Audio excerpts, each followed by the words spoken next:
Ambassador Val's armored carapace clicked nervously as the human medical officer wrapped something called gauze around a minor wound. The human had fallen 3 stories during diplomatic negotiations, gotten up, and asked for a band-aid. "Your species is insane," Val muttered, watching the human flex their supposedly injured arm. "You have no shells, no scales, no natural protection, yet you just survived a fall that would shatter my exoskeleton." Dr. James Murphy grinned, peeling off the bandage to show the wound already closing. "That's the thing about humans, Ambassador. We don't need armor when our entire body is built to take a beating and keep going." The Galactic Medical Conference had been studying human physiology for months, and their conclusions defied logic. Every other sentient species had evolved obvious defenses: the Krektions with their diamond-hard shells, the Vortak with their regenerating scales, the Zilf with their toxic skin. Humans appeared defenseless, their soft skin seeming like an evolutionary joke. "Look at this," Chief Medical Officer Tvara said, projecting human medical data. "No natural weapons, no armor, no toxic secretions. By all rights, humans should have gone extinct before achieving fire. Instead," Murphy interjected, "we became the dominant species on a planet where everything tried to kill us. Want to know how?" The assembly leaned forward as Murphy began what would later be called the Revelation Lecture. He started with a simple demonstration, pricking his finger with a needle. Within seconds, the wound began clotting. "We leak our insides, and our insides immediately start fixing the leak. Your armor prevents damage, ours assumes damage will happen and prepares for it." "That's impossible," scoffed Commander Zelf, his metallic plating shifting. "Biological systems can't just repair themselves that quickly." "Watch this," Murphy said, then did something that made every armored species in the room recoil. He dislocated his shoulder. The pop echoed through the chamber. Before anyone could react, he'd popped it back in, rotating it normally. "Hurts like hell, but I'll be fine in an hour. Try doing that with rigid armor plating." The demonstrations escalated. Humans showed how their bones, while breakable, healed stronger than before. How their skin, seemingly fragile, could develop calluses harder than some species' natural armor. How their organs could function even when damaged. One human proudly showed scars from having half their liver removed, explaining it had grown back. "We call it redundancy," Dr. Sarah Kim explained. "Everything in our body has backup systems. 2 kidneys when we only need 1. A liver that regenerates. Lungs that can function partially collapsed. We're not built to avoid damage, we're built to survive it." The real shock came during the combat demonstration. A human Marine named Jackson volunteered to spar with various armored species. The Krektions expected their natural shields to give them an advantage. They didn't expect Jackson to use their armor against them, finding joint weaknesses using their rigid structure to throw them off balance. "Your armor is your weakness," Jackson explained, helping a dazed Krexian to their feet.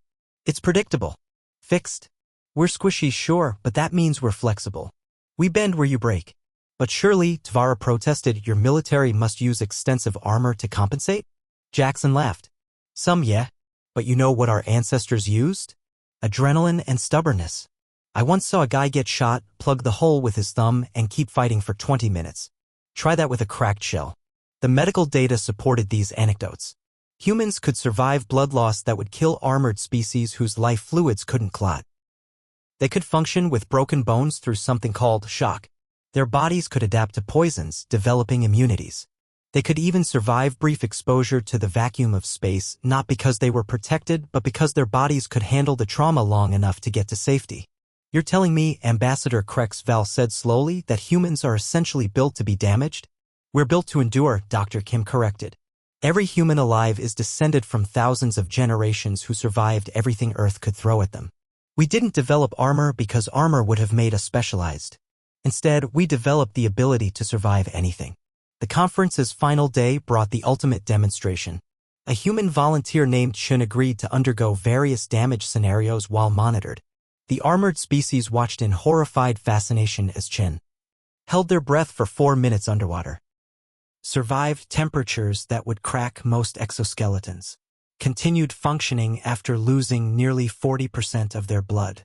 Stayed conscious through G-forces that would crush rigid armor. Healed from cuts that would leave permanent gaps in shell plating. "The truly terrifying part," Chen gasped after the demonstrations, accepting a sports drink, "is that I'm just average. Wait until you meet our extreme athletes. Or our elders. Humans who've survived decades of accumulated damage and keep going. This changes everything, Tvara announced to the assembly. We've been measuring defense wrong. It's not about preventing damage, it's about surviving it.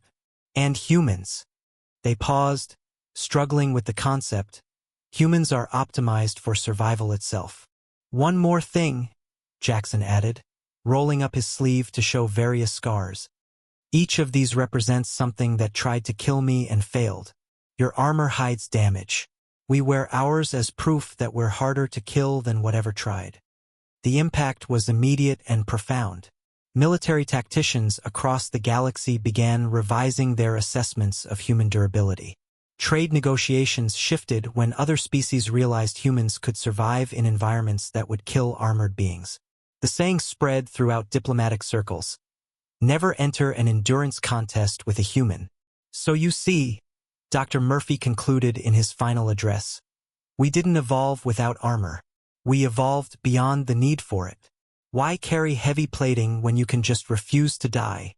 Ambassador Krexval, whose species had always pitted the soft, vulnerable humans, found himself filing a report that would change galactic perception forever. He ended it with a quote that became legendary.